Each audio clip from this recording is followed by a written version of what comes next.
Boa noite, queridos irmãos, a graça e a paz seja com todos. Graças a Deus, estamos reunidos em Cristo e já quero pedir aos irmãos que abram, por gentileza, suas Bíblias na carta de 1 de Coríntios, capítulo 12. 1 de Coríntios, capítulo 12. E eu quero ler com os irmãos a partir do versículo de número 7, e nós iremos até a primeira parte do versículo 10. 1 de Coríntios, capítulo 12, versículo de número 7, até a primeira parte do verso 10. Amém? Todos abriram?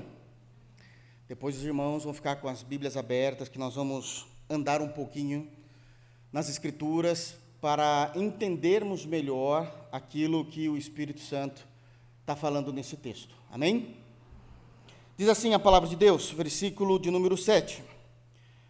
A manifestação do Espírito é concedida a cada um, visando a um fim proveitoso, porque a um é dada mediante o Espírito a palavra da sabedoria, e a outro, segundo o mesmo Espírito, a palavra do conhecimento, a outro no mesmo Espírito a fé, e a outro no mesmo Espírito dons de curar, a outro operações de milagres. Amém. Feche teus olhos, vamos orar. Senhor Deus, em nome de Jesus, nós clamamos a Ti neste momento, pedindo a Tua graça, a Tua bênção, o Teu renovo em nossas vidas. Tudo que somos, tudo que temos, vem do Senhor, e o Senhor tem sido um Deus paciente para conosco. Continue guardando os nossos corações e nos instruindo em Tua palavra, para que possamos crer da forma certa e viver a partir da perspectiva que o Teu Espírito tem nos revelado mediante a Sua palavra. É no santo nome de Jesus que nós oramos. Amém.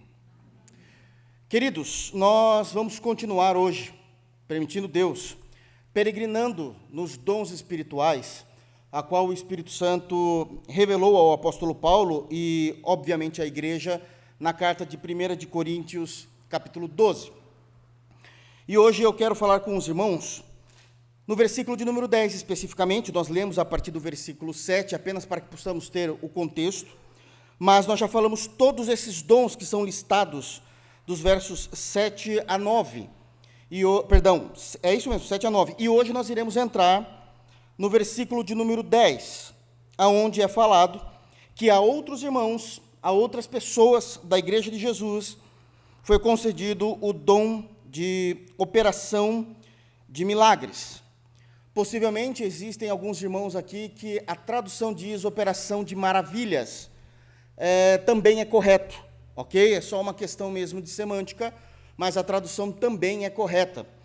Pode ser que durante o sermão eu use operação de milagres ou operação de maravilhas, até pelo costume, como a gente sempre lidou com essa lista e acaba aprendendo sobre maravilhas e sobre milagres, é a mesma coisa, ok? Então, não há problema nenhum se existir uma tradução que vai falar a respeito de operação de maravilhas, ok?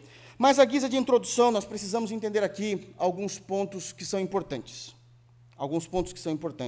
Antes de nós entrarmos propriamente nesse dom. A primeira compreensão, aqui na introdução, que nós precisamos ter, quando lemos aí dons de milagres, precisamos compreender que esse é um tipo de milagre que ele faz parte daquilo que é fantástico, extraordinário, algo muito grande. Ele está muito acima daquilo que nós possamos imaginar. Ele está muito além, de fato, daquilo que nós podemos compreender. E ele faz parte daquilo que nós chamamos de extraordinário, porque todas as vezes que o Senhor Deus usou pessoas na história com este dom, literalmente, não é força de expressão, estou trabalhando no literal. Literalmente, Deus, ou Ele, rompeu com os limites daquilo que é o comum, ou ele simplesmente ultrapassou os limites de qualquer compreensão humana, de qualquer compreensão lógica. Esse é um dos dons menos vistos nas Sagradas Escrituras, porque realmente ele é algo em que Deus usou em casos extremos, mas eu não me refiro a extremos a nível daquilo que nós imaginamos que seja extremo, que nós colocamos e rotulamos, nossa, essa situação é uma questão extrema. Não é nesse aspecto, mas naquilo que, de fato, o crente, por mais simples que seja aos nossos olhos, era extremo naquela situação. Era extremo naquela situação. O personagem bíblico que mais vemos sendo usado com esse dom é o Senhor Jesus. É o Senhor Jesus Cristo, o qual recebeu o Espírito sem medida, diz lá em Colossenses. Outros personagens históricos reais também receberam, em menor quantidade, em usos específicos, porque é algo que realmente sai muito fora da nossa compreensão e fora daquilo que é normativo a nós. Então, esse é um primeiro aspecto introdutório que precisa ficar muito claro quando nós abrimos a Bíblia, em 1 de Coríntios, e começamos a ler sobre os dons espirituais, e chegamos no versículo 10 e entendemos a operação de milagres. Um segundo ponto que eu gostaria de deixar claro, também ainda a título de introdução, é que aqui nós precisamos fazer uma divisão sensata e uma divisão necessária entre curas divinas e milagres. Precisamos fazer. Curas já está no dons de curar, que nós já falamos. Se estivesse na mesma categoria, não precisaria existir dons de curar. Tudo estaria dentro deste dom de milagres. Então, se alguém chegar para você e diga, eu quero ver o dom de milagres nas Escrituras e quem foi usado, você não pode usar as curas escritas na palavra de Deus. Porque curas já está no dom citado anteriormente e que nós trabalhamos muito a respeito de dons de curar. E eu falo isso porque a igreja brasileira, e não conheço o coração dos irmãos, não sou Deus, mas possivelmente a primeira coisa que vem na mente é a cura lá, aquela cura foi maravilhosa. Foi mesmo, mas não é operação de maravilhas. Aquela é cura divina. E já está na categoria dos dons de curar. Ok? Terceiro aspecto que é muito importante também à guisa de introdução, para que a gente possa compreender o que é que o Senhor está falando aqui. Nós, como batistas reformados, nós entendemos a cessação dos dons. E esse é um ponto que toda vez que eu for pregar sobre isso, eu preciso lembrar os irmãos.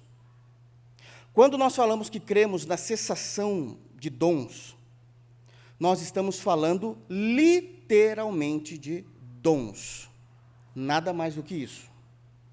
Ou seja, em hipótese alguma, nós como cristãos, somos loucos de pensar que Deus não age mais de forma sobrenatural, poderosa, milagrosa no meio do seu povo.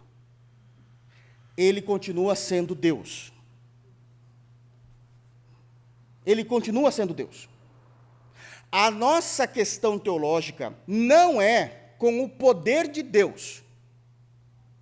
O nosso ponto teológico, que nós não chegamos ainda, eu vou explicar em determinado momento, é a respeito de homens e não de Deus. Porque dons foi dado a homens, dons não é de Deus. Não é da pessoa de Deus. Entenderam o que eu quis dizer? Deus não precisa de dons para realizar as coisas. Ok? Então, isso também tem que ficar muito claro para que a gente não caia no erro ou no outro extremo, Enquanto alguns grupos religiosos, denominados evangélicos, que dizem, não, porque Deus continua ainda fazendo, e faz mesmo, tudo bem, não temos problema com isso, mas ele faz porque existe o fulano e o ciclano que tem lá o dom de operação de maravilhas. Não é isso que a Bíblia fala a partir do primeiro século. Mas que ele pode operar através das orações dos santos, e isso a gente não discute. Então, isso tem que ficar muito claro. A nossa questão é com os homens. Se os homens estão ainda sendo outorgados em dons ou não. A questão não é o poder de Deus, nunca foi. Isso a gente não mexe. Isso é imutável. Deus continua sendo todo-poderoso eternamente, amém. A questão é os dons. Então, a gente também tem que ter uma compreensão clara para nós falarmos desse assunto. E, embora sejamos cessacionistas, em respeito ao texto, porque é do texto que emana o sermão, não sou eu que faço, eu vou falar no presente, obviamente, porque é assim que estava naquele período do primeiro século. Ok, queridos? Deu para entender? Então, baseados nessas compreensões e nesses pilares introdutórios, é que nós podemos, todo mundo, estar alinhados para que possamos entender o que o Espírito Santo estava falando à igreja por meio do apóstolo Paulo. E, dito isso, eu quero trazer, então, algumas lições e informações que são bastante importantes a respeito deste dom. Bastante informações e extrair lições do texto que vai nos fazer compreender o que é que está acontecendo aqui. Amém? E, em primeiro lugar, então, olhando aí, e a outras operações de milagres, primeira lição, que já temos imediatamente no texto, é que o dom de operação de milagres revela a soberania de Deus. E nós vamos entender isso teologicamente. O dom de operação de milagres, ou dom de operação de maravilhas, revela um caráter soberano de Deus. Precisamos entender dentro desse aspecto que este dom, novamente, como os outros, como os demais, nada tem a ver com o homem. Este dom ele tem a ver com a glória de Deus revelada de forma grandiosa ao seu povo. Ao seu povo. O texto é claro, inclusive no original, quando fala-se de operação de milagres. E para nós entendermos isso, precisamos entender biblicamente o que é milagre. Porque se cada um tiver uma definição, a gente já perdeu a compreensão de dons. A gente não sabe nem o que é milagre, quanto mais o dom do milagre.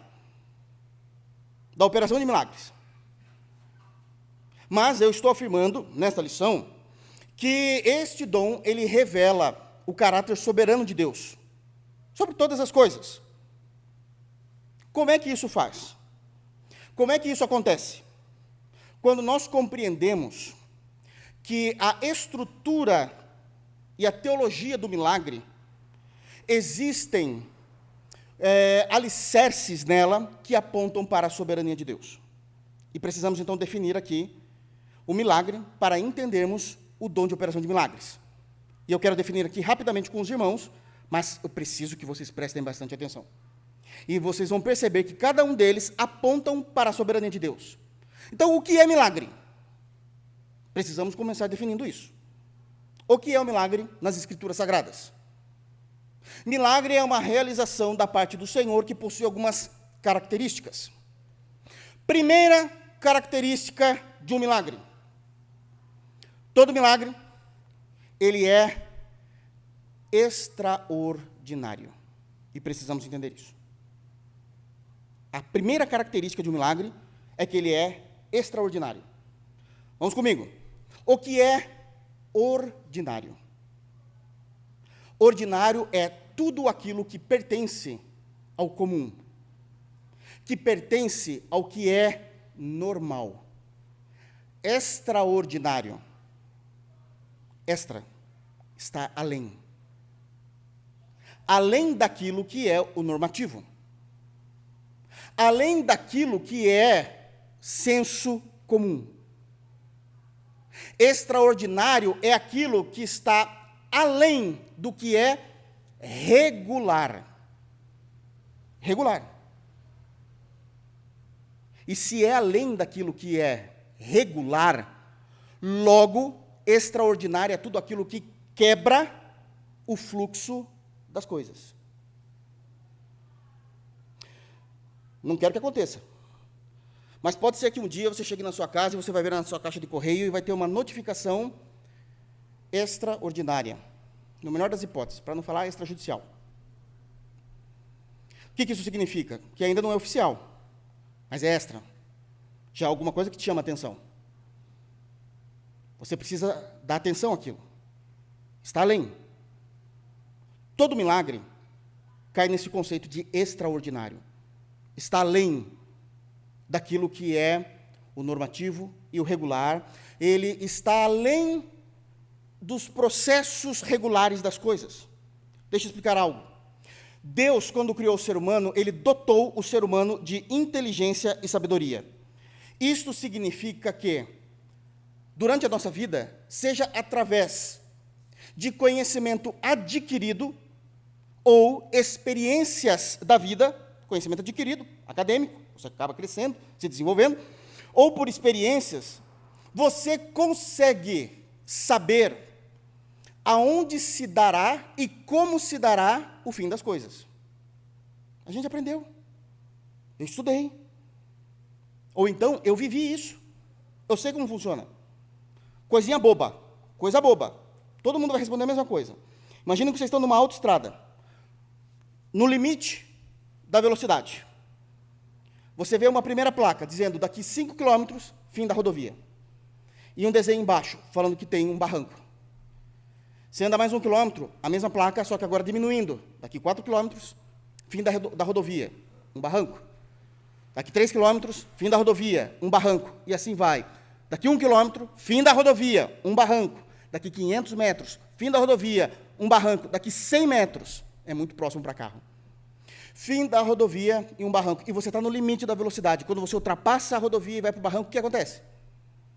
O que acontece, irmãos? O que é o ordinário? Você vai cair. E você vai morrer.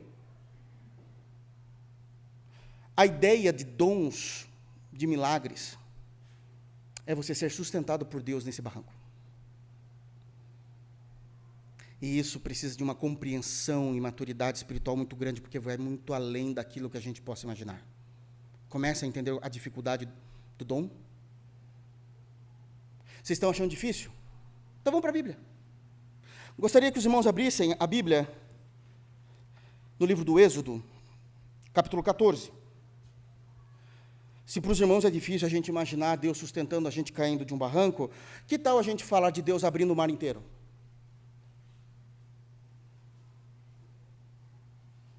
Conseguem entender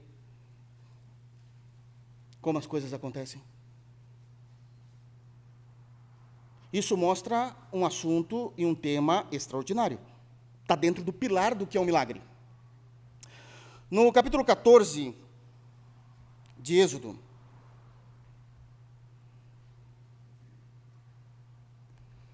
todos abriram no capítulo 14? A gente já vai direto. Sabemos que Moisés estava conduzindo todo o povo de Israel para fora do Egito. Nessa altura do texto, eles já estão no deserto e eles têm um inimigo à frente. Um inimigo não, mas um obstáculo. O Mar Vermelho. Não dá para passar. Não tem como. É impossível. É Moisés mais 2 milhões de pessoas. Não é tão simples assim passar. Como é que a gente faz? Moisés vai orar. E no versículo de número 15 é dito assim: disse o Senhor a Moisés: por que clamas a mim? Diz aos filhos de Israel que marchem. Como assim? O mar está à frente. É o barranco. Não dá. Mas Moisés entendeu.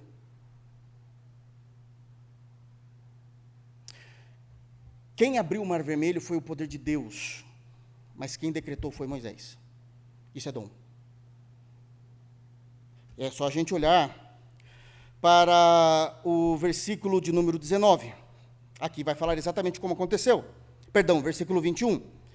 Então Moisés estendeu a mão sobre o mar, e o Senhor, por um forte vento oriental que soprou toda aquela noite, fez retirar-se o mar, que se tornou em terra seca, e as águas foram divididas. Os filhos de Israel entraram pelo meio do mar, em seco, e as águas lhe foram como ou qual muros, à sua direita e à sua esquerda. Está além do normativo, está além do regular, porque o regular é o fluxo do mar, não para. Mas houve uma quebra do fluxo. E o extraordinário aconteceu. Um vento separou as águas. O milagre não é só esse. O milagre é a terra seca. O milagre não é só esse. É dito que foram feitas paredes de água à sua direita e à esquerda, ou muros. Algumas traduções sugerem corretamente que as águas que serviram de muros se congelaram para a segurança.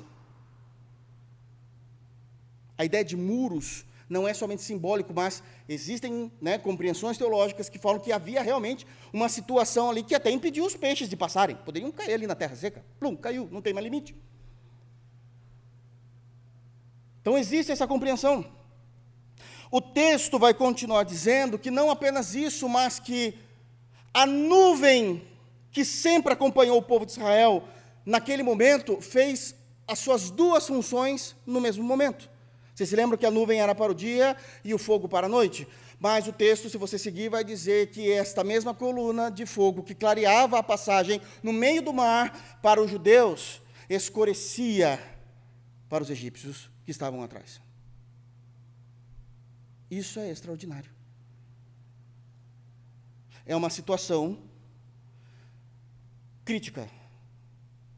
Ou Deus faz algo, ou morremos. Então Deus fez algo. Conseguem entender? Isso é milagre. Isso é operações de milagres. Não são tão comuns. A gente acha que é comum na Bíblia, porque a gente fica citando, geralmente, sempre aquele mesmo período da história, mas não são comuns. São coisas que aconteceram de forma muito bem determinadas por Deus. E nós vemos isso. Então passa. Primeira característica de um milagre é aquilo que é extraordinário. Segunda característica do milagre. O milagre é extraordinário, o milagre é sobrenatural. Sobrenatural. Todo milagre tem que ter esse critério. O que é sobrenatural? E aqui eu preciso muito que vocês prestem atenção. A compreensão teológica de que o milagre é algo sobrenatural significa também que ele está além do mundo natural. Ele está além das coisas que foram criadas para a nossa existência em Gênesis. Está além de todas elas. A ideia de entender o milagre como algo sobrenatural significa que a ciência, em hipótese alguma, consegue explicar. Vou trazer aqui rapidamente algumas ciências que são importantes para manter tudo isso que nos mantém. Tudo isso. Primeira ciência, a física. O que é a física? O estudo de tudo aquilo que é natural, as manifestações da natureza, as leis da natureza, as interações da natureza. Isso é física. Por que acontece? Como realiza? Como funciona? Por que só naquele momento e não aqui? Isso é física. Porque quando eu jogo, cai. Por que existe uma força que segura quando eu jogo a coisa para cima? O que traz para baixo? Tudo isso aí são as relações, as leis naturais e físicas. Ela é maravilhosa. Não consegue explicar milagre. Segunda ciência, a química. Perfeito, sempre gostei. A química é o estudo da matéria. a composição da matéria, a estrutura da matéria, nós conseguimos ver a propriedade da matéria, a fusão ou transformação da matéria, a reação da matéria. Nós precisamos entender isso na química. Uma ciência perfeita em si, mas não explica milagre. Não consegue. Terceira categoria da ciência. Se não existe física e química, não existe ser humano. Não existe vida. Não existe história. Terceira categoria, essa talvez é a mais conhecida de todo mundo, a biologia, o estudo da vida. A biologia, ela se propõe a estudar não somente a vida em si, mas se propõe a estudar os seres vivos, desde os micro-organismos até organismos mais complexos como os seres humanos. Mas não consegue resolver milagre. Está além, é sobrenatural. Quarto, a ciência da geologia, o estudo do planeta Terra. Sua origem, sua história, seu desenvolvimento, seus períodos, como aconteceu, pisam na bola, porque é extremamente complexo, mas não consegue resolver a equação do milagre. Por último, cosmologia, o estudo do universo. Também a sua origem, sua expansão, sua idade, sua história, a maneira como tem acontecido os seus movimentos, mas não explica milagre, porque é sobrenatural. Qual o grande problema do ateu? O problema do ateu sempre parte de uma questão equivocada. O ateu, ele necessita que Deus e os feitos de Deus se enquadrem em sua lógica humana e científica. Deus é grande demais para estar dentro de um tubo de ensaio e prová-lo cientificamente.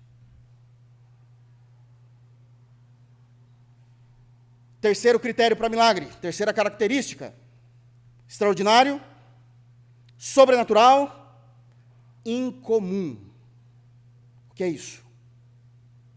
A ideia de incomum é que ele está fora de tudo aquilo que para nós é natural. Ele está fora. Ele está fora de tempo, espaço e circunstância. Ele está fora daquilo que nós podemos conhecer e desenvolver como raça humana. Ele está fora da nossa competência, porque tudo que a gente pensa é tridimensional. Tudo. Tudo. Passado, presente, futuro. 3. Altura, largura, profundidade. 3. Tudo é 3. Sai muito fora daquilo que nós conseguimos compreender, que está além do tridimensional. Ele é incomum. Não faz parte de uma estrutura, sabe, irmãos, arquitetado para a existência. E a gente não consegue lidar com isso, não. A gente não consegue lidar com isso. E a gente também não consegue explicar, como a gente havia falado. Abram, por favor, no Evangelho de Mateus. Isso aqui é bastante importante. No capítulo 14, nós já pregamos sobre isso, mas eu quero focar especificamente no dom, no acontecimento, ok? No capítulo 14, nós vamos ter a primeira multiplicação dos pães. Mateus, capítulo 14. E nós vamos ver esse dom acontecendo. E é dito, no versículo 17, quando Jesus se preocupa com a multidão que estava com fome. No versículo 17, a pergunta de Jesus é olha, vocês precisam alimentar essa multidão. Prestem bastante atenção.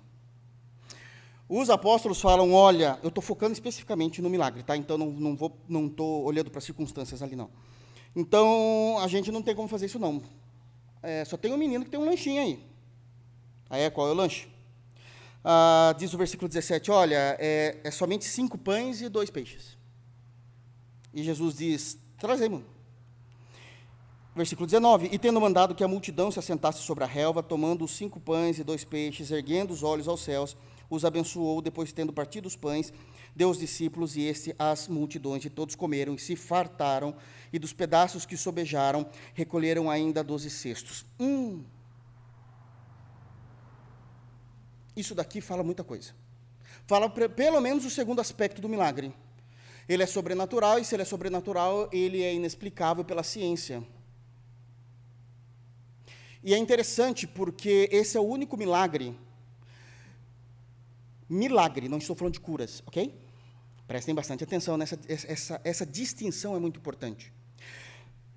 Que não há explicações suficientes para nós sabermos como aconteceu, só sabemos que aconteceu. É dito que tinha 5 pães e 2 peixes. O texto deixa claro que os 2 peixes foi deixado de lado. Jesus não mexeu com os peixes. Então, diminuiu a fonte primária. A gente já não tem peixe. Agora ele vai lidar só com os pães. Ele ora, e o texto vai dizer que quando ele orou, no versículo 19, que ele tomando ali os 5 pães e os peixes, mas ele ergueu e simplesmente começou a partir os pães. Como aconteceu isso? A Bíblia não fala. Porque milagre não tem como explicar. O que a gente sabe é que possivelmente o Senhor pegou o pão e rasgou o pão ao meio. Ele separou em 2 partes. É o que a gente consegue o máximo chegar. Bom, por que a gente fala isso? Porque está dizendo no versículo 20 que todos comeram e se fartaram e dos pedaços. Agora, como que isso aconteceu? Jesus, imaginem, aqui a gente só tem conjectura. Que é milagre. Então a gente pega o pão, ele orou, ele rasga o pão ao meio, e o que acontece? A parte que ele tirou da matéria base, voltou a aparecer, para que ele possa rasgar de novo e volta a aparecer, é uma conjectura. Mas é difícil. A gente está falando de 25 mil pessoas, 5 mil homens, fora mulheres e crianças. Quanto tempo demoraria isso? Porque Jesus está agindo como homem. Ele não usurpou o ser igual a Deus. Ou quando ele orou e rasgou, surgiu pães. As metades dos pães, que seriam mais rápido. Eu não sei te explicar isso. Vocês vão ter que esperar Jesus. Porque isso é milagre. Isso vai além da nossa compreensão. Então, quando a gente começa a perceber o que está acontecendo, a gente fala, operação de milagres parece que exige um pouquinho mais da nossa fé mesmo, né? E vai exigir. Muito. Porque nós sabemos que isso aconteceu, a gente só não entende como. Se foi ele rasgando ao meio, se foi, cada vez que ele rasgava, aparecia a parte que ele tinha arrancado, ou se foi simplesmente aparecendo milhares de pedaços de pães separados como ele quis, ou se isso já foi aparecendo numa cesta, a gente também não sabe, possivelmente a cesta também apareceu, porque é dito no texto que eles recolheram 12 cestos. Aonde estavam esses cestos? Tem muita coisa acontecendo, irmãos. Não é só o ato em si. É muita coisa acontecendo que todas essas ciências que eu estou falando aos irmãos não conseguem explicar. E aí nós entendemos que isso também é incomum, como eu falei. E por que é incomum? Porque acontecem algumas coisas que são simplesmente assustadoras. Exemplo, vamos para agora o Evangelho de Marcos, vamos ver mais milagres acontecer, operação de milagres. Em Marcos capítulo 4, agora marquem o Mateus 14, que eu quero voltar aqui depois com os irmãos, mas em Marcos capítulo 14, Marcos 4, quer dizer, perdão, irmãos, estou falando bobeira para os irmãos. Em Marcos, no capítulo 4, nós vamos ter aqui algumas informações que são bastante importantes, a partir do versículo de número 15, que também é o texto que nós conhecemos de Jesus andando sobre as águas. Ele vai acalmar, ele está dormindo aqui nesse caso, ele está dormindo, e olha só o que vai acontecer. Isso aqui eu quero que vocês observem o texto comigo. Marcos capítulo 4, versículo 15. está dizendo que naquele dia, sendo já tarde, essa ideia do versículo 15, já tarde, é que tanto os apóstolos como Jesus já tinha tido um dia muito cansativo de trabalho no ministério e no reino. Então estava todo mundo cansado, ok? Até aí dá para entender. Disse-lhe Jesus: passemos para a outra margem. Ele deixou esse trabalho de passar para o outro lado do Mar da Galileia com os apóstolos, ele precisava descansar. Ele precisava. Mas, versículo 37 diz que levantou-se, preste bastante atenção, um grande temporal de vento, e as ondas se arremessavam contra o barco, de modo que o mesmo já estava a encher-se de água.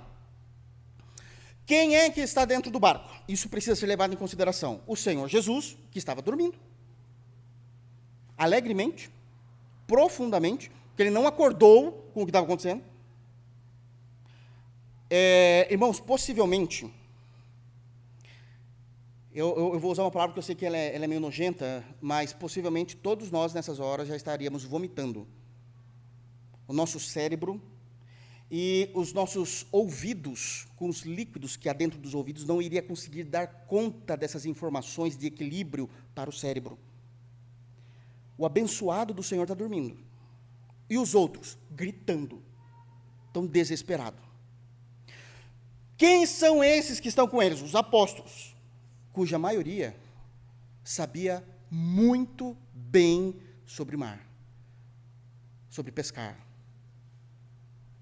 O desespero deles não é de pessoas que não têm experiência. É o desespero consciente de quem sabe o que vai acontecer.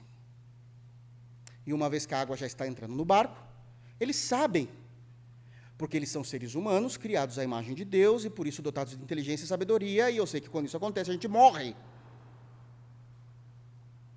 Esse é o desespero. Não é desespero de uma pessoa que nunca experimentou algo na vida, e está um pouco assim, poxa, não sei como que é a experiência disso, não gosto não. Sabe aquela experiência de gente que fala assim, nunca andei nessa maior montanha-russa do mundo, não vou, e vai, quase morre. Não é essa experiência. É uma experiência consciente. História triste, eu tive um primo, ele era médico, um bom médico. E, infelizmente, no início dos anos 2000, ele desenvolveu tumor no cérebro. E como era difícil falar de Jesus para ele. Porque ele falava, eu sou médico, eu estudo, eu sei o que vai acontecer, eu sei quando vai acontecer, ainda mais naquele período que ele sabia como era a ciência, no período dos anos 2000, né? Mas, no final, ele foi amolecendo, mas eu jamais eu colocaria a mão no fogo para dizer se ele creu de fato em Cristo. Mas como era difícil, porque falar de cura para um médico que trabalha com isso é muito complicado. Muito complicado. É essa a situação. Você está falando do quê? De um maremoto para pescador? Sério? Eu sei como funciona isso. Eu sei como acaba. A gente já teve amigos que sofreram isso. Então, eles estão desesperados. Bom, no versículo 38 é dito assim, e Jesus estava na popa, dormindo sobre o travesseiro, que já devia estar em sopa também, né? Eles os despertaram e lhes disseram, mestre, não te importa que pereçamos? Olha a ideia que eles estão usando, a gente está morrendo, o senhor não está vendo? A gente está morrendo, presta muita atenção nisso. E ele despertando, diz o texto no versículo 39, repreendeu o vento e disse ao mar, acalma-te e emudece. E o vento se aquietou e fez grande bonança. Bom, vamos lá. Isso é um milagre. E que milagre. A questão é como isso aconteceu. Porque Jesus falou. Jesus falou com o vento quando o repreendeu e com o mar, aquieta-te, na língua dos homens. Eu não sei você, mas se você tem um pet na sua casa e você vai brincar com ele, chamando ele, e ele te responde na língua dos homens, meu irmão, eu posso dizer que Jesus não está naquele animal, não.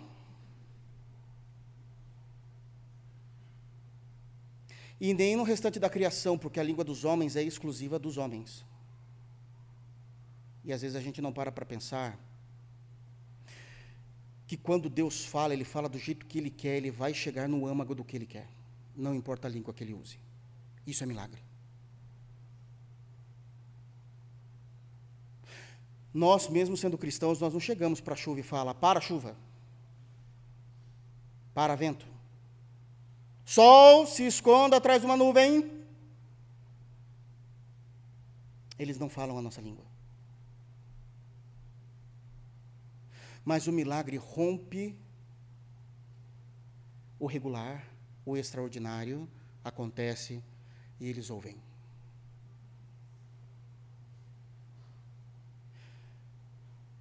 Isso precisa estar em nós para entendermos que não importa a situação que a gente esteja vivendo, e quando não há mais luz para onde olharmos, a voz do Senhor vem de cima e dissipa todas as trevas. E isso é milagre. Irmãos, não tem o que fazer quando a gente está no meio dessa tempestade aqui. Não existe nada o que fazer, a não ser um milagre, vinda da parte de Deus. Conseguem compreender? Então isso está além do natural, porque é extraordinário, é sobrenatural e também é incomum. É incomum. Isso não acontece todos os dias. Tá, mas quando isso aconteceu, isso mostra somente que Jesus o salvou? Não. Tem uma outra questão que eu não falei ainda aos irmãos. Eu não entrei nas questões dos objetivos, mas eu vou falar um objetivo geral. Lembra-se qual que é o objetivo dos dons? A edificação da... Bom, aqui Jesus, ao realizar milagres, operando operações de milagres, uma das coisas que ele faz na igreja é edificando a igreja de que ele é Deus. Abram, por favor, no Salmos 107. E o Salmo 107, ele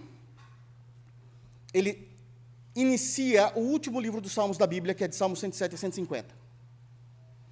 E é um momento, esses últimos salmos da Bíblia, o objetivo desses salmos, que estão no 5º livro, né, do Saltério, Salmos 107 a 150, eles têm um único objetivo, a adoração e o reconhecimento de quem é Deus.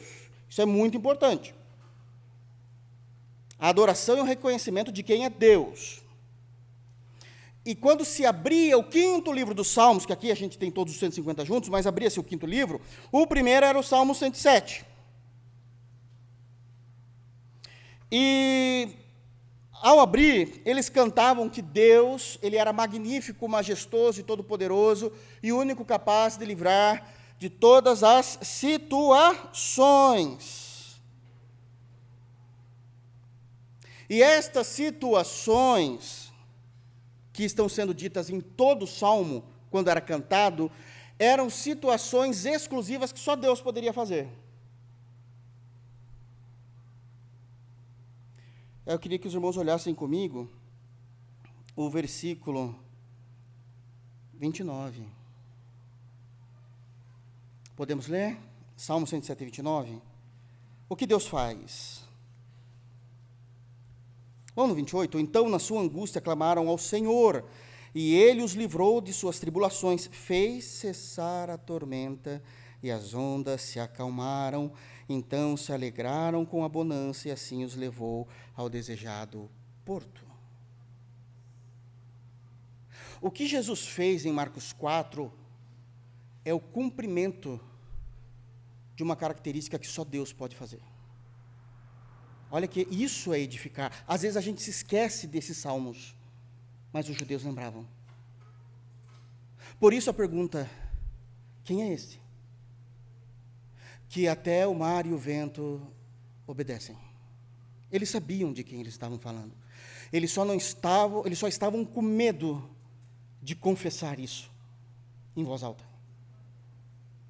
Porque se ele é aquele do Salmo 107, quem é que está dentro do barco com a gente? Que ser é esse? Que pessoa grandiosa é essa? Conseguem entender? Então, operação de maravilhas consegue determinar a soberania de Deus e revela quem é Deus em nós. Não é somente a maravilha que acontece, mas como Deus se revela e edifica. E edifica. Porque os milagres, eles são extraordinários, eles são sobrenaturais, eles são incomuns. Mas também tem um outro ponto. Eles são inexplicáveis. Abram, por favor, no Evangelho de João, capítulo 11.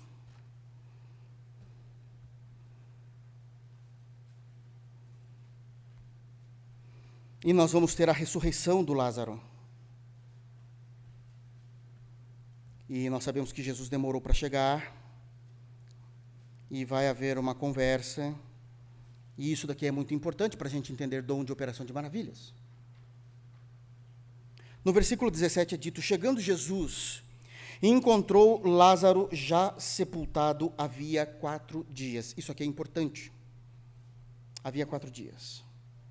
No Mishnah Bahan, que é os comentários dos judeus a respeito de textos bíblicos, principalmente do Antigo Testamento, é dito eu vou falar como se fosse Bíblia para ficar mais fácil para vocês, no capítulo 6, no verso 7, que a alma do morto ficava sobrevoando aquele corpo durante 3 dias, mas havendo a modificação do corpo, quando já está bem deflagrado, a degeneração, a alma iria embora. Por isso Jesus demorou. Porque com 4 dias, todo Israel cria que estava consumado definitivamente a morte, não havendo possibilidade de retornar. Essa era a compreensão que eles tinham. Estou dando, inclusive, não somente a compreensão, mas estou dando a origem de onde vem isso. Então Jesus, ele espera, e no 4º dia ele chega, e, irmãos, 4 dias para o corpo humano é bastante coisa. Muita coisa já aconteceu. Muita coisa. E o que ele diz no versículo de número 18, ora, Betânia estava a cerca de 15 estádios perto de Jerusalém, muitos dentre os judeus tinham vindo ter com Marta e Maria, para consolar a respeito do seu irmão. E ele vai. E quando ele chega, ele simplesmente diz: olha, tirem a pedra. É o que ele vai pedir. Tire a pedra. Mas como tirar a pedra? Já está 4 dias.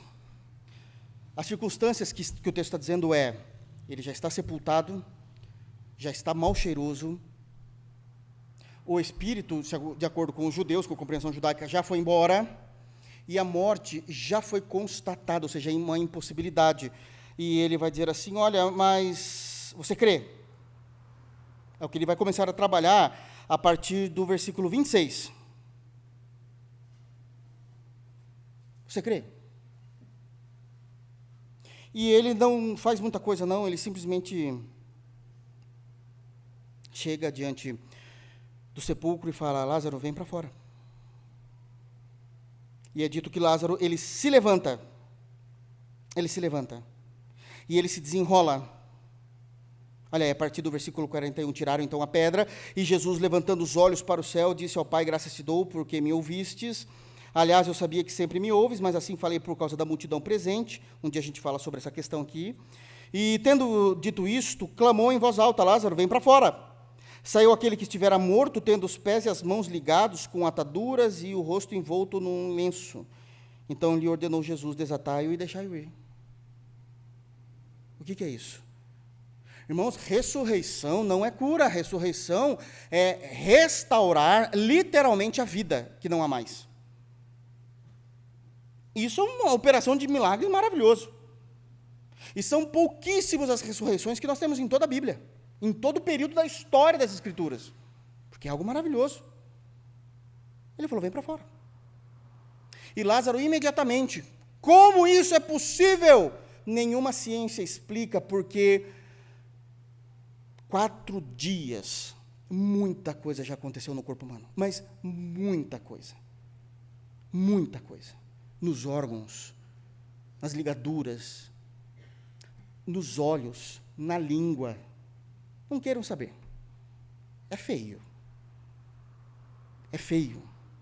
E ele simplesmente levanta. Com todas as sinapses cerebrais acontecendo e está tudo bem. Porque é extraordinário, é sobrenatural, é incomum e é inexplicável. Não dá para lidar com isso. A gente só crê. Então, dons de operação de milagres e maravilhas está num nível que é muito difícil de entender. Mas todos eles apontam para a soberania de Deus sobre todas as coisas. Percebem? Segunda lição. Vai dar tempo, calma. Eu não vou pregar o sermão inteiro hoje, não vai dar não. Porque eu iria ainda falar sobre dons de milagres na vida dos apóstolos. Esquece. Vamos só falar de Jesus aqui por enquanto mesmo. Em segundo lugar, os dons de operação de milagres também nos revelam as maneiras como Deus age. As maneiras diferentes. E agora eu queria voltar com os irmãos, lá no capítulo 14 de Mateus, que nós lemos a multiplicação dos pães.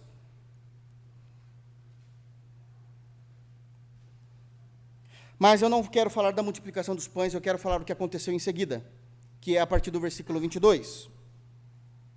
E aqui sim Jesus anda por sobre o mar.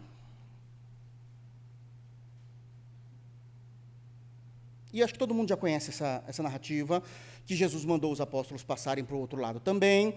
Jesus ficou para orar, Jesus queria passar um tempo com o Pai, e no meio do mar houve também um momento terrível de uma tempestade, um vento, e as águas estavam turbulentas, e é dito que as águas açoitavam os barcos. Depois os irmãos podem ler em casa. A ideia de açoitar, sabe a dor que deve ser você levar uma chicotada nas costas? É o mesmo impacto que aqui as ondas faziam no barquinho, que não era irmãos, não era nenhum cruzeiro, ok? Era um barquinho. Então você imagina o desespero deles também. E o texto vai dizer que eles estavam extremamente nervosos. No versículo de número 24, do capítulo 14, é dito assim, que o barco já estava longe, não tem para onde correr, está no meio da situação, então já estava longe, a muitos estádios da terra, açoitados pelas ondas, porque o vento era contrário. Na 4ª vigília da noite, Jesus mandou eles passarem no início da noite, mas a 4ª vigília é o amanhecer, então eles estão sofrendo algumas horas. Olha o desespero desses homens. Mas é dito, então, que na 4ª... E, de novo, eu vou focar somente no milagre, não em todas as circunstâncias que isso deveria nos informar também. Não temos tempo para isso. Mas na 4ª vigília da noite, foi Jesus ter com eles andando sobre o mar. Meu Deus! E aí o que acontece? E os discípulos, ao verem... Isso aqui é muito importante. Leiam, por favor, o versículo 26. E os discípulos, ao verem-no andando sobre as águas, ficaram aterrados e exclamaram, é um fantasma, e tomados de medo, gritaram. Então, vamos lá. Informação importante para a gente entender esse milagre. Estamos em Mateus 14, certo? Eu cito, fique em paz. Vamos lá, para ser mais rápido. Mateus, capítulo 8, capítulo 9, capítulo 12, capítulo 14, antes desse evento, os apóstolos já tinham vivenciado e experimentado muitas ações sobrenaturais de Jesus. Isso já está nos capítulos 8, capítulo 9, capítulo 12, capítulo 14. Rapidamente, o que eles já tinham experimentado? Eles já tinham visto, até incluo aqui, todas as pessoas que passaram por Jesus curadas. Eles viram Jesus operando milagres como este no sentido de ser milagres e não curas. Já tinham visto Jesus expulsar demônios, já haviam visto Jesus multiplicar pães, Já tinham conhecimento, lá de Marcos 4, de Jesus acalmando a tempestade. Mas aqui tem um porém. Todos estes eventos que eles experimentaram junto a Jesus, quem estava na frente e liderando tudo isso era Jesus. Eles estavam ali observando. Não foram eles que mandaram o vento acalmar, a gente viu isso. Não foram eles que multiplicaram os pães, nós vimos isso. Não foram eles que curou todas as pessoas, foram Jesus. Os sinais e maravilhas, Jesus. O que isso significa? Que eles estavam juntos, vivenciaram esses momentos, mas como espectadores. E isso aqui tem uma lição prática agora para você e para mim. Uma lição prática.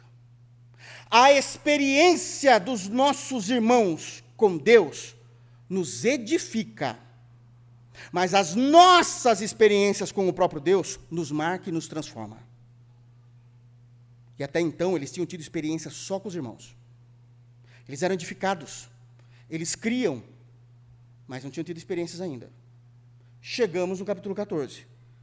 Meio do mar, tempestade terrível, ondas grandes, açoitando o barquinho. Então, todo mundo com medo. Porque agora, não é a experiência do outro. É a deles. É a deles. Isso que importa.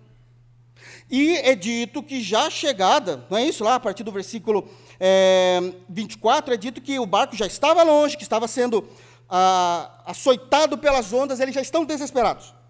Eles já estão com medo. Mas o texto nos traz uma nova informação.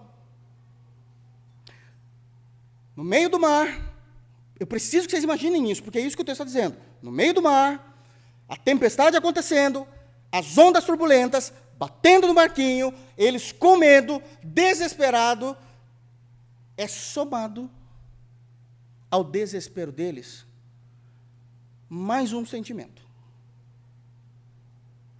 O terror. Isso não estava acontecendo no versículo de número 23, e nem no 24. Esse terror aconteceu no versículo 25, quando eles viram Jesus andando sobre as águas. Agora ficou feio o negócio. Porque é dito que, ao verem andando sobre as águas, eles ficaram aterrados. Isso é, extremamente aterrorizados, a ponto de 12 homens maduros externalizar o horror, e eles começaram a gritar. Não é comum 12 homens gritando junto. Na geração atual é meio estranho, mas naquela época não era. Não era comum. O que é que fez eles ficarem aterrorizados? Jesus andando sobre as águas. Por que eles ficaram aterrorizados com Jesus andando sobre as águas? Porque a experiência que eles tinham com Jesus e tudo que eles tinham vivenciado, não tinha experimentado eles nisso. Andar por sobre as águas é uma forma diferente de Jesus vir salvá-los. E por eles não terem experiência, eles ficaram com medo. Porque foi a primeira vez que Jesus fez isso. Ver Jesus expulsando demônios é uma coisa, ver Jesus curando pessoas é uma coisa, ver Jesus repartindo pão, ele fez isso 2 vezes, então, já passou aqui no meu critério, mas andando sobre as águas. Porque cada experiência é inédita. E aqui vem uma outra verdade bíblica prática para você e para mim. Será que você não está andando? Será que você não tem andado com medo das circunstâncias que você está vivendo? Porque a maneira que Deus está agindo na sua vida é uma forma diferente que você não está acostumado? Isso fala muito sobre a nossa maturidade em Deus. E eu me coloco nisso. Eles não ficaram com medo de verem Jesus expulsando demônios, curando pessoas, repartindo pão, mas andando sobre as águas. Era inédito. Eu vou refazer a pergunta, me permita, mas mudando as palavras. Será que você e eu não estamos... será que você e eu estamos acostumados ao Senhor Deus agir na nossa vida sempre da mesma forma? E de repente Deus mudou a forma dele agir e a gente ficou assustadinho? Será que a gente não temos experiências em áreas específicas da vida que o tempo todo a gente sempre disse, nessa área, irmão, é batata. Sempre Deus fez isso comigo. Sempre Deus achou assim. Não tenho problema nenhum. Sabe qual é o problema disso? A gente se acostuma e não cresce. Até Deus mudar a forma de trabalhar em nós por meio de dons de milagres. Porque andar sobre as águas é milagre. É extraordinário, é sobrenatural, é incomum e é inexplicável. Será que nós já não estávamos dizendo assim, olha, eu não vou verbalizar porque eu não sou arrogante, mas saúde é uma coisa impressionante. Eu faço de tudo. Deus sempre manteve minha saúde. Será que a gente não está acostumado com, na área, sei lá, no trabalho, sempre assim, sempre foi assim. De repente, Deus mudou. Será que na área acadêmica, eu sempre tive facilidade, agora de repente, nossa, não importa, eu pego para estudar no último dia, eu entendo, eu aprendo mesmo de fato, não é só para fazer a prova não, no último dia eu faço tudo certo, e de repente, nossa, meu Deus do céu, é um assunto que eu sei que é simples e eu não estou conseguindo entender. Finanças, sempre vivi o sobrenatural de Deus, era impressionante, mas agora, e agora o que a gente está fazendo? Chorando? Gritando? Como os apóstolos? Porque Deus decidiu agir na nossa vida de uma forma que nós não conhecíamos. Porque Deus vai nos maturar. Eu conheço um irmão, ele não é da igreja, mas é um irmão, espero que seja ainda, faz um tempo que eu já não o vejo, e, irmãos, eu conheci, eu andei com ele em fé, e era em outra igreja, e era impressionante o que Deus fazia com ele. E eu confesso, em Cristo Jesus, que eu tinha até certa inveja desse irmão, porque Deus abençoava ele financeiramente de uma forma sobrenatural. Mas não estou nem falando no sentido de ser extremamente abastado, não era isso não. Mas era numa facilidade que eu falava, meu Deus, eu estou me matando, estou estudando, estou indo, estou querendo construir minha carreira, quando eu não estava ainda como pastor, e ele levava a vida numa boa e o negócio acontecia, e ele sabia. E ele falava, é impressionante o que Deus faz na minha vida, eu até falava, para, não quero ouvir, dói, é impressionante. Era impressionante. Irmãos, eu andei com ele, eu não ouvi de ninguém, eu andei com ele. Mas era visível que ele amava viver sendo sustentado só pelo milagre. Falava, rapaz, não zomba de Deus nessa coisa, não. Deus faz um negócio com você que eu nunca vi. Eu sei de histórias, mas eu presenciar só com você. Ele falou assim, se um dia eu for mandado embora, você vai ver. É rapidinho para eu conseguir um emprego. E era verdade, irmãos. Era um negócio, mas assim, era impressionante. Eu vou contar só um dos casos. Uma vez ele foi dispensado do trabalho e ele chegou feliz. Geralmente a gente não chega feliz quando a gente é dispensado do trabalho, né? Ele foi mandado embora e ele chegou feliz porque ele tinha essa convicção. Eu falava, meu Deus, eu preciso dessa fé, eu estou sem essa fé, não é possível. E não deu outra. E ele tinha sido mandado embora, CLT, ele tinha sido mandado embora sem justa causa e com aviso prévio indenizado. E a lei fala o seguinte, não sei se mudou agora, a lei pode até responder a gente depois, que tem que se pagar quando é indenizado 10 dias depois. Daí ele falou, a gente conversando, ele falou assim, irmãos, era uma multinacional, enorme, séria, eu conheço a empresa. Ele falou assim, você acredita que eles vão esquecer de me pagar? Eu falei, impossível, está no sistema, cara, não tem como. Não, mas tem que esquecer. Eu falei, como tem que esquecer? Porque daí eu ganho uma multa do meu último salário. Eu falei, não, eu realmente, mas é muito improvável. 10 dias depois da rescisão, ele me liga, feliz da vida, não caiu nada. Eu não estou brincando, irmãos, eu vivi isso com ele. Eu falei, não é possível. Ele me ligou, falei que não ia cair, glória a Deus. 11º dia, ele liga na empresa, e aí? Aí já viram, falei, mas como que o sistema, como, não pode. Ele foi fazer a rescisão, recebeu a multa, voltou feliz. Ele falou assim, não vai dar nem tempo de gastar minha rescisão, estou trabalhando. Eu falei, não é possível. Uma semana depois, ele estava trabalhando numa outra multinacional. Eu falei, Senhor da glória, eu nunca vi isso. Com a situação do país, que o nosso país sempre foi meio difícil para essas coisas, e trabalhando e tal, ele foi mandado embora de novo.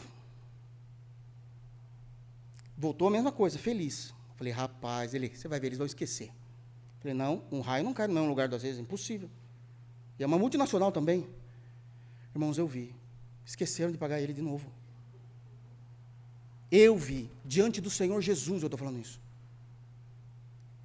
Ele ficou numa alegria, até eu já estava meio estranho, eu falei, não é possível, eu tenho que ter fé. E eu lembro que eu falei, mas não abusa disso. Aí ele entrou numa outra multinacional, também não deu tempo de gastar. E eu falei, cuidado, cara. Não jogue fora as bênçãos de Deus. E ele brincou. E ele tinha essa certeza, e ele foi mandado embora, e nunca mais ele arrumou serviço numa empresa grande. E isso abalou a fé dele. Porque ele não estava preparado para isso. Deus nunca deixou faltar nada na casa dele, mas ele passou muita dificuldade por conta dos benefícios que já não tinha nesse novo lugar que ele trabalhava, pelo salário que caiu muito daquilo que ele recebia, e a gente sabe como isso é difícil, e até hoje. Mas nunca preocupou em estudar, em crescer, porque ele vivia, sabe, no auxílio do governo lá de cima. E isso abalou. E eu vi isso acontecendo. E eu falava, não brinca com isso. O problema é que às vezes a gente quer falar assim, não, eu sei que Deus sempre me abençoa, então se Deus fizer assim, fazer assim, agir assim, tirar tal pessoa da frente, colocar tal coisa, eu consigo o que eu quero. É esse emprego que eu quero. Queridos, eles se assustaram quando Jesus andou por sobre as águas, porque Jesus estava agindo de uma forma diferente. Jesus não mandou o vento ficar quieto. Jesus não mandou as águas pararem. Jesus veio por cima. E isso assustou. Isso assustou. E o profeta Isaías, no capítulo 55, no versículo 8, diz, palavras de Deus, a partir do verso 8 e 9, porque assim diz o Senhor, os meus pensamentos não são os seus pensamentos, e os vossos caminhos não são os meus caminhos, diz o Senhor. Porque assim como os céus estão mais altos do que a terra, assim são os meus caminhos sobre os vossos caminhos e os meus pensamentos sobre os vossos pensamentos. Sabe o que Deus está dizendo? Eu não tenho responsabilidade com as suas expectativas. Eu não tenho compromisso com as suas lógicas. Eu ajo do jeito que eu quero para trabalhar em vocês. Eu não tenho. Sabe o que Jesus está dizendo? Sabe o que Jesus está dizendo quando ele andou sobre as águas? Nesse dom glorioso de milagre, que é um milagre andar sobre as águas. Ele está dizendo que ele não iria mais acalmar a tempestade e o vento.